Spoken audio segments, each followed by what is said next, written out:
Assalamualaikum warahmatullahi wabarakatuh. Saudara-saudara mahasiswa, pada kesempatan ini akan saya sampaikan tentang materi kuliah kesehatan mental bagi saudara-saudara mahasiswa program studi bimbingan dan konseling pada sesi yang pertama. Kalau kita bicara tentang kesehatan mental, berarti berbicara tentang diri kita sendiri juga. Dikatakan kesehatan mental ada pengertian yang dikatakan dari sehat. Bisa orang dikatakan sehat dalam arti jasmani, sehat dalam arti rohani. Yang kami maksud di sini kesehatan mental berarti orientasi tentang masalah mental, masalah kepribadian, masalah jiwa seseorang. Pengertian sehat di sini secara komprehensif, baik itu sehat secara fisik, sehat secara mental, maupun sehat secara sosial. Banyak hal orang yang fisiknya sangat bagus, penampilannya meyakinkan, sangat prima, tetapi mentalnya tidak sehat, maka dikatakan orang tersebut juga secara komprehensif adalah tidak sehat, karena tidak terjadi keselarasan antara jiwa dan raga, fisik dan mental. Sekarang bisa kita katakan, kalau orang yang dikatakan mentalnya sehat itu adalah di mana seseorang tidak terjadi gangguan atau gejala penyakit jiwa, tetapi dia terhindar dari gejala gangguan di mana mereka di dalam adaptasi dengan lingkungan dia sangat bagus. Ciri khas orang yang dikatakan mentalnya sehat adalah orang di mana dengan mudah dia untuk adaptasi, bisa menyesuaikan diri dalam keadaan apapun. Sekarang banyak orang-orang yang merasa tertekan karena hidup dalam situasi tertentu. Misalnya para mahasiswa yang datang dari luar Jogja dengan membawa budaya, tradisi dari kampungnya sejak kecil sampai dewasa, sehingga tiba-tiba pindah di Jogja dengan masyarakat dan budaya yang berbeda. Itu akan kita lihat, kalau dia mentalnya sehat, maka dia tetap merasa enjoy. Karena apa? Dia bisa menyesuaikan diri dengan lingkungannya. Juga dikatakan mentalnya yang sehat apabila dia juga bisa memanfaatkan potensi atau bakat yang ada. Dia sadar bahwa seseorang itu dilahirkan dengan kekurangan dan kelebihan. Orang yang mentalnya sehat bisa mengoptimalkan power atau potensi atau kelebihan yang dimiliki, sehingga bisa membawa kebahagiaan dalam dirinya, terjadi keharmonisan jiwa dalam dirinya. Jadi dikatakan mental yang sehat tadi terjadi keselarasan, keseimbangan, tidak terjadi kontradiksi. Lalu juga menurut Profesor Dr. Sakiyah Darajat, dikatakan orang yang sehat mentalnya itu di mana bisa memanfaatkan potensi, bisa adaptasi dengan lingkungan, dan mencapai keharmonisan jiwa. Tentunya kebahagiaan, keharmonisan itu tercipta kalau tidak ada tekanan-tekanan batin. Dia bisa menerima dengan segala yang ada dalam kehidupan ini. Sekarang kan banyak orang yang kadang-kala susah untuk menerima apa yang terjadi dalam hidupnya. Kadang-kala hidup ini kan ketemu yang kita benci, kadang-kala meninggalkan yang kita cintai, yang tidak kita harapkan itu terjadi, yang diharapkan tidak pernah terwujud. Kalau orang yang minta nasihat, dia tetap akan menerima dengan segala suratan yang ada apa yang terjadi pada dirinya. Tapi orang yang minta nasihat akan terjadi guncangan jiwa. Orang-orang yang stres itu kan orang-orang yang tidak mau menerima kenyataan. Orang yang selalu tidak siap untuk menerima kekecewaan.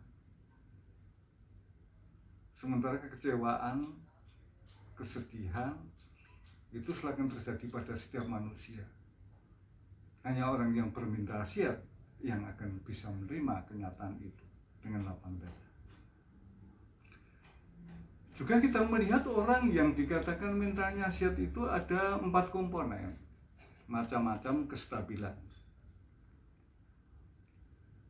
Dalam macam-macam kestabilan itu, yang pertama yang disebut kestabilan umum, yaitu untuk mengukur kemampuan seseorang apakah dia tetap seimbang dalam keadaan apapun. Artinya dalam situasi apapun mereka bisa menerima. Dia tidak akan gampang tergoyahkan, tapi dia tetap dengan tegar menghadapi kehidupan ini. Hidup dalam suasana bahagia ya tidak berlebihan. Hidup dalam suasana penuh tekanan juga tidak terlalu gelisah, tidak terlalu menyesali. Itu dianggap suatu dinamika kehidupan, itu hal biasa. Maka dia tetap enjoy dalam menjalani hidup ini, karena kehidupan ini akan silih berganti, suka dan duka. Ini kestabilan umum. Yang kedua, yang disebut kestabilan khusus, yaitu kemampuan menghadapi tantangan khusus. Ada orang yang hebat di dalam kuliahnya, IP-nya hampir sempurna, hampir 4,0. Dia olahraganya luar biasa.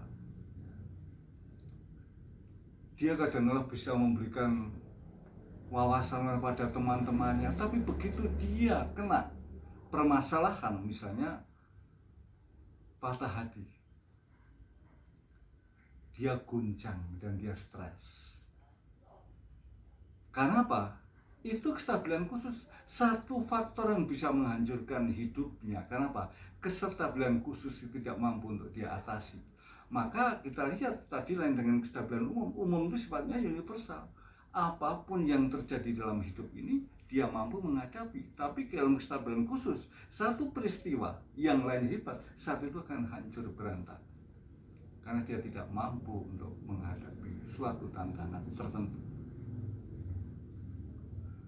Lalu juga yang disebut kestabilan dasar. Kestabilan dasar ini terjadi sesuatu pada seorang karena apa? Faktor bawaan atau keturunan, atau akibat prenatal dan natal. Kalau bawaan atau keturunan, ibunya berkulit hitam, bapaknya berkulit hitam, dia bermimpi menjadi kulitnya putih, ya itu pembawaan, ya otomatis dia kan kulitnya hitam. Dia menerima tidak kenyataan itu.